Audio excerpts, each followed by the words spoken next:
Vamos a seguir con el trabajo del despertar de la conciencia. Hoy les voy a hablar sobre lo que significa en realidad el conocerse a sí mismo.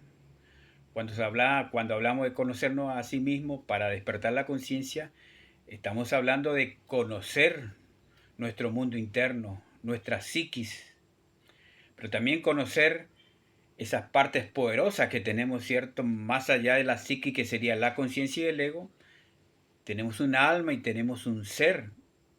Ese ser es el espíritu divino dentro de nosotros, ese Dios interno. Nuestra conciencia, ya lo saben, ¿cierto? Es un conjunto de facultades, poderes y virtudes. Está dormida, pero está latente. ¿Qué significa eso? Que con un trabajo interior, previo conocimiento de la doctrina para despertar la conciencia, podemos realizar esa tarea, esa labor tan digna, ¿cierto? Esa magna obra, como así se lo ha denominado, para despertar la conciencia. Y para eso tenemos que autoobservarnos qué es lo que duerme a la conciencia.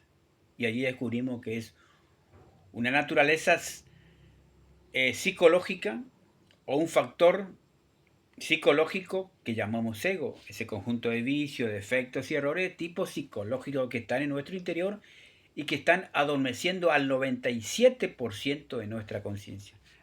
Recuerda, la ciencia habla de que tenemos un 5% de conciencia, algunos dicen 3, otros 4, pero estamos coincidiendo, ¿cierto?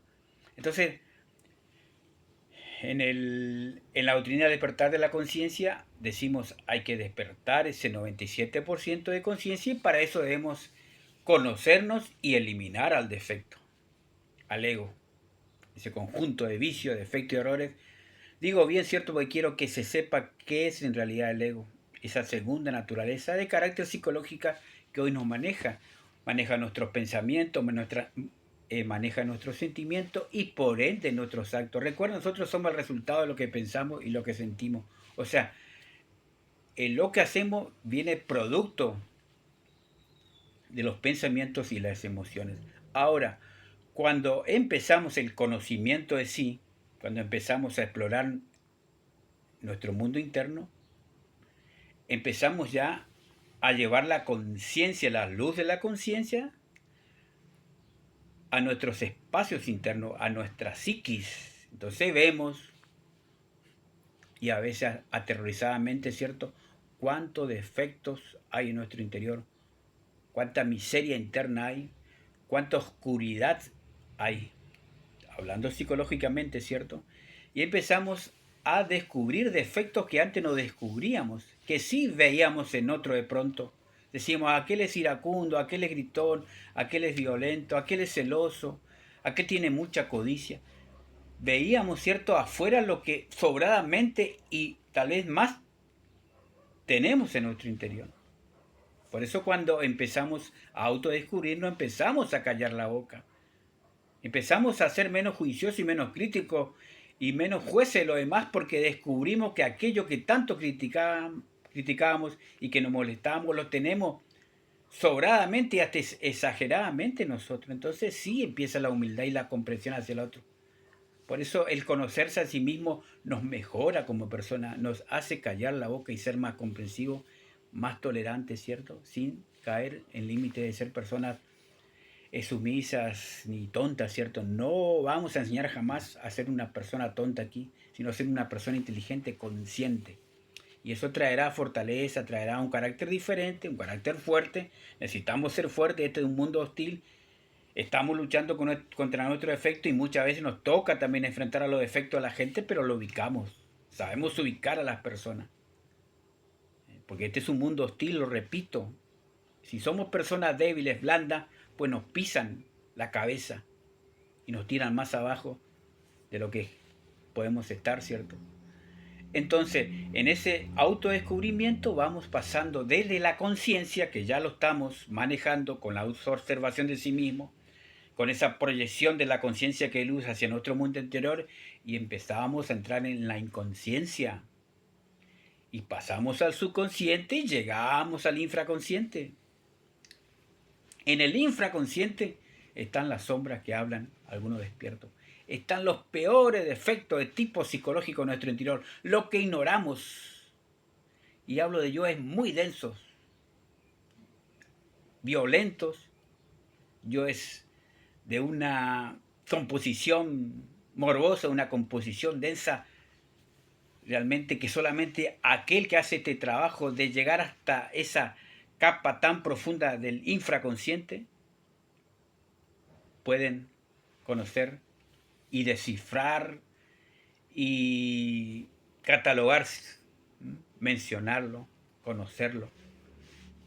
Entonces solamente con el trabajo de la iluminación que vamos haciendo en nuestro mundo interior empezamos a autoconocernos, empezamos a vernos lo que realmente somos, qué es lo que tenemos que eliminar, qué virtudes tenemos que potenciar, qué tenemos de bueno, qué tenemos de malo, qué tenemos de muy malo. Hoy nuestra situación es lamentable, miserable, miserable. Debemos hablar así.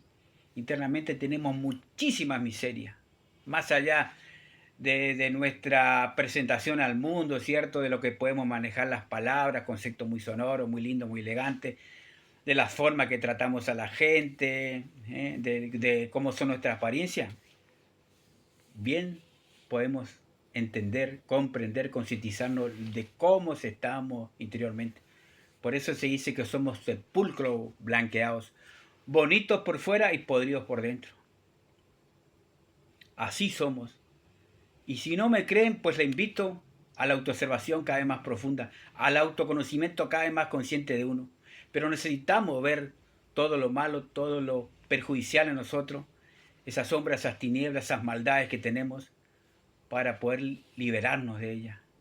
Si no sabemos lo que tenemos, pues vamos a caer siempre en el autoengaño o en el engaño que nos hace los egos, que somos personas brillantes, ¿eh?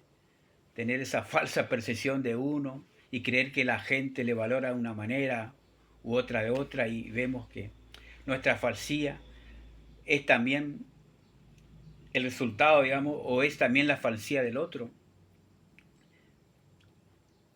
O sea, vamos a quitar todo eso que no es verdadero en nosotros, todo lo que no es esencial, que no es natural.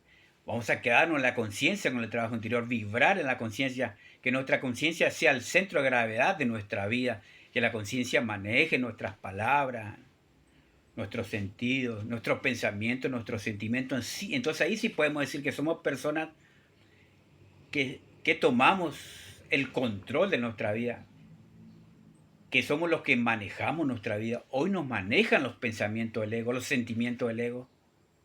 Esa es la parte que tenemos que empezar a ver. Porque si no, creemos que nosotros hacemos cuando no hacemos. A nosotros las cosas no suceden. El ego maneja nuestra vida. Y cuando descubramos eso, con las técnicas de autoobservación, con los choqueos, con diferentes prácticas que ya di aquí, con el análisis conscientivo de uno, con esas técnicas de retrospección donde tenemos que ver cómo fue nuestro día, vamos a darnos cuenta de esto, despertar y darse cuenta. Y cuando nos damos cuenta, obviamente que surge esa inquietud, ese deseo interno de querer mejorar, porque no vamos a quedarnos en ese molde que descubrimos hasta empatosamente que es terrorífico. Por eso la causa de nuestro sufrimiento, de nuestros trastornos mentales, emocionales, de nuestras enfermedades, de nuestro conflicto con nosotros mismos, con los demás, con las parejas. Es que el ego es la causa de todo nuestro conflicto. En la conciencia no puede haber error porque la conciencia es divina, la conciencia es perfecta, la conciencia es sutil. Nuestra conciencia expresándose a través de este vehículo físico, ¿cierto? Y con la personalidad que hemos formado, que también lo vamos mejorando, pues es impecable, es sofisticada, como siempre digo, sabe lo que tiene que hacer, lo que tiene que pensar, lo que tiene que decir. Entonces así vamos corrigiendo nuestra vida. Es un trabajo difícil, pero no imposible. Los cambios se van dando gradualmente. Hay veces que en el día triunfó el ego sobre la conciencia, hay días que la conciencia triunfa sobre el ego, hasta que sigamos haciendo el esfuerzo de ir siendo cada vez más conciencia y alineándonos con nuestra alma y con nuestro ser. Entonces sí, ya somos tres potencialidades. Hablo de conciencia, alma y ser, reitero. Entonces sí podemos tener más dominio en nosotros mismos y hacer una vida más ejemplar, más espectacular, más maravillosa, brillante. Todos los conceptos más más bonito, pongámosle, hacia la conciencia. Entonces sí va a ser una vida diferente, superior, con ganas de vivirla, ¿cierto? Hoy estábamos a merced del ego y de las cuestiones de la vida y los demás. Hoy no tenemos la voluntad, hoy la voluntad del ego prima sobre nosotros. A un rato estamos alegres, un rato estamos celosos, después estamos envidiosos, después estamos codiciosos, después tenemos gula, después tenemos pereza, después tenemos inhibición, después tenemos trauma. Eso todo el ego manejándonos.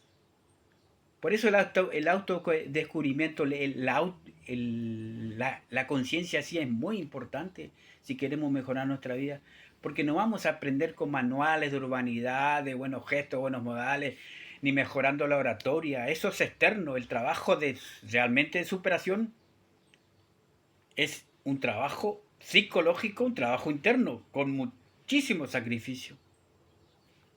Pero toca así.